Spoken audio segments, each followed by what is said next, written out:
دوستو، کچھ کہانیاں اتنی خوفناک ہوتی ہیں کہ انہیں سن کر یقین کرنا مشکل ہو جاتا ہے۔ کچھ راز ایسے ہوتے ہیں جو وقت کے ساتھ دفن ہو جاتے ہیں، لیکن ان کی وحشت زندہ رہتی ہے۔ یہ کہانی بھی ایک ایسے ہی راز کی ہے، ایک ایسے انسان کی جو انسان نہیں تھا بلکہ ایک درندہ تھا۔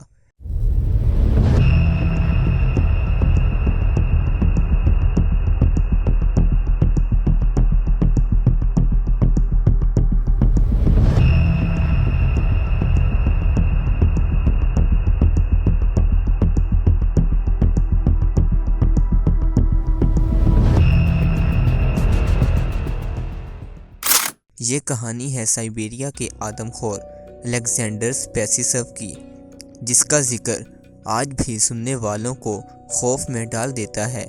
الیگزینڈر سپیسیسو 1 مارچ 1970 کو رشیا میں پیدا ہوا۔ وہ پیدائش کے وقت بہت کمزور تھا اور بچپن میں اکثر بیمار رہتا تھا۔ اس کا فادر ایک سٹرکٹ آدمی تھا جو اکثر اسے مارتا پیٹتا اور مینٹلی ٹارچر کرتا۔ دوسری طرف اس کی ماں لیوڈمیلا ایک اسکول میں کام کرتی تھی اور وہ اپنے بیٹے سے غیر معمولی حد تک محبت کرتی تھی، لیکن اس محبت کی نوعیت عام نہیں تھی۔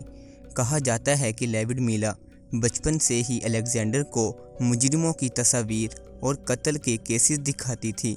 وہ اپنے بیٹے کے ساتھ غیر معمولی طور پر قریبی تعلق رکھتی تھی، یہاں تک کہ وہ دونوں ایک ہی بستر پر سوتے رہے جب تک کہ الیگزینڈر 12 سال کا نہ ہو گیا۔ اس رویے نے الیگزینڈر کی مینٹلی ہیلتھ پر گہرا اثر چھوڑا اور شاید یہی چیز اس کے اندر کے جانور کو جگانے کا باعث بنی۔ اسکول میں بھی اس کا رویہ عجیب تھا۔ وہ اکیلا رہتا، دوسروں سے بات نہیں کرتا اور اپنی ہی دنیا میں مگن رہتا تھا۔ وقت کے ساتھ ساتھ اس کی دلچسپی خطرناک چیزوں میں بڑھنے لگی۔ وہ جانوروں پر ایکسپیریمنٹ کرتا، ان کے جسم کے حصے کاٹ کر دیکھتا اور آہستہ آہستہ تشدد کو اس نے اپنی زندگی کا ایک اہم حصہ بنا لیا۔ لیکن یہ سب تب مزید بھیانک ہو گیا جب اس نے پہلا قتل کیا۔ کہا جاتا ہے کہ اس کا پہلا شکار ایک بے گھر لڑکا تھا جسے وہ اپنے ساتھ لے گیا۔ پہلے تو اس نے اسے کھانا اور سونے کے لیے جگہ دی، لیکن کچھ دنوں بعد الیگزینڈر نے اس پر تشدد شروع کر دیا۔ وہ لڑکا کبھی واپس نہیں آیا اور الیگزینڈر کی حیوانیت کا سفر یہاں سے شروع ہوا۔ اس کے بعد وہ باقاعدہ شکار کرنے لگا، خاص طور پر وہ لوگ جو گمشدہ ہو جانے کے بعد کسی کو یاد بھی نہیں آتے تھے۔ یہ وہ وقت تھا جب وہ اپنے اندر کے درندے کو پوری طرح آزاد کر چکا تھا۔ 1988 میں اس نے پہلی بار ایک لڑکی سے محبت کی۔ وہ ایک شاعرانہ اور حساس شخص کے طور پر خود کو ظاہر کرتا تھا، لیکن حقیقت میں وہ انتہائی ظالم تھا۔ جب اس کی گرل فرینڈ نے اس سے تعلق ختم کرنے کا فیصلہ کیا تو الیگزینڈر نے اسے اغوا کر کے اپنے گھر میں قید کر لیا۔ یہاں اس نے اس بیچاری پر بے رحمی سے تشدد کیا، یہاں تک کہ وہ مر گئی۔ اس واقعے کے بعد اسے ایک مینٹل ہاسپٹل میں داخل کر دیا گیا، جہاں وہ کئی سال تک قید رہا۔ کچھ سال بعد الیگزینڈر کو اسپتال سے رہا کر دیا گیا، لیکن اب وہ مزید خطرناک بن چکا تھا۔ وہ اپنے گھر میں کم عمر بچوں اور نوجوانوں کو لاتا، انہیں قید کر کے تشدد کا نشانہ بناتا اور پھر قتل کر دیتا۔ اس کا قتل کرنے کا انداز اتنا خوفناک تھا کہ پولیس بھی حیران رہ گئی۔ 1996 میں جب ایک آدمی نے اس کے اپارٹمنٹ سے گندی بدبو محسوس کی تو اس نے پولیس کو اطلاع کر دی۔ جب پولیس نے آخر کار الیگزینڈر کے اپارٹمنٹ پر چھاپا مارا تو اندر کا منظر ایسا تھا جیسے کسی ہارر فلم کا سیٹ ہو۔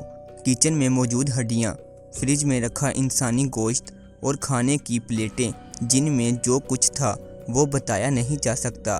سب سے زیادہ حیران کن بات یہ تھی کہ وہ یہ سب کچھ اکیلے نہیں کر رہا تھا، اس کی ماں بھی اس خوفناک کھیل کا حصہ تھی۔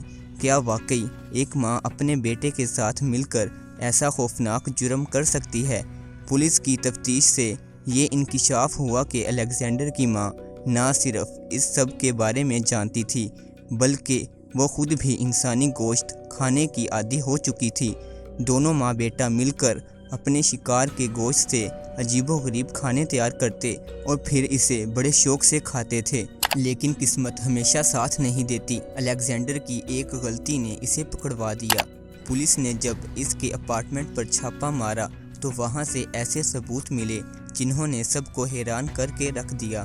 عدالت میں اسے ایک ذہنی مریض قرار دے کر ایک مینٹل ہاسپٹل میں داخل کر دیا۔ لیکن کیا واقعی وہ پاگل تھا یا وہ ایک ایسا درندہ تھا جسے پکڑنا ناممکن ہو رہا تھا؟ کچھ لوگ آج بھی یہ سوال اٹھاتے ہیں کہ کیا وہ اکیلا تھا یا اس کے اور بھی ساتھی تھے۔ کچھ گواہوں کے مطابق الیگزینڈر نے آخری لمحے میں پولیس کو بتایا تھا کہ یہ کہانی ابھی ختم نہیں ہوئی۔ کیا اس کے اور بھی ساتھی تھے یا یہ محض ایک اور جھوٹ تھا؟ یہ سوال آج بھی ایک مسٹری بنا ہوا ہے۔